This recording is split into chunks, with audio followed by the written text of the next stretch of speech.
Écoutez. Poutine le manipule. Enfin, il ne l'a pas vu, mais on a constaté que Poutine le manipule. Livrer des Tomahawk dans les conditions actuelles de l'armée américaine était impossible. Pour une raison très simple, c'est qu'on parle de Tomahawk sol-sol, donc tiré à partir de la terre. Dans l'armée américaine, c'est en cours de dotation depuis 2024. Il n'y a que 3 batteries, 16 Tomahawk à chaque batterie. On ne voit pas comment, aujourd'hui, l'armée américaine aurait pu se dessaisir de ce matériel militaire.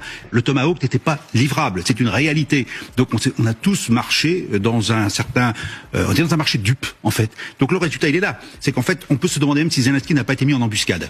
Toute la semaine, ceux qui suivent les médias français, notamment la chaîne LCI, ont pu entendre le même refrain. L'Ukraine va bientôt recevoir les missiles Tomahawk capables de changer le cours de la guerre. Ok. Ces chaînes montraient même des cartes de cibles potentielles en Russie, expliquant que Kiev allait infliger de lourdes pertes à Moscou. Et maintenant que Donald Trump refuse finalement de livrer ces missiles, les mêmes médias, par un retournement spectaculaire, prétendent qu'il était de toute façon impossible pour l'Ukraine de les obtenir. Incroyable. Pourtant, quand nous disions cela ici, il y a des semaines, les trolls nous insultaient.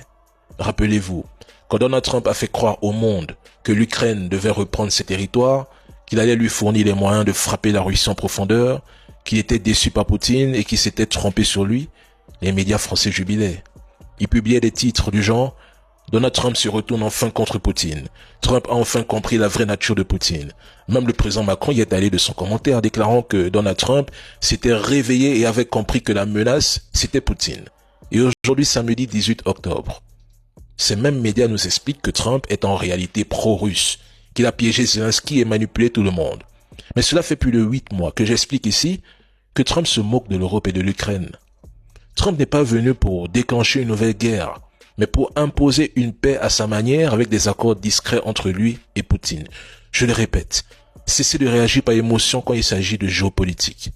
Les pro-ukrainiens jubilent dès qu'une nouvelle leur semble favorable, montent même des campagnes de propagande, puis finissent toujours par déchanter. Je vous l'ai déjà dit.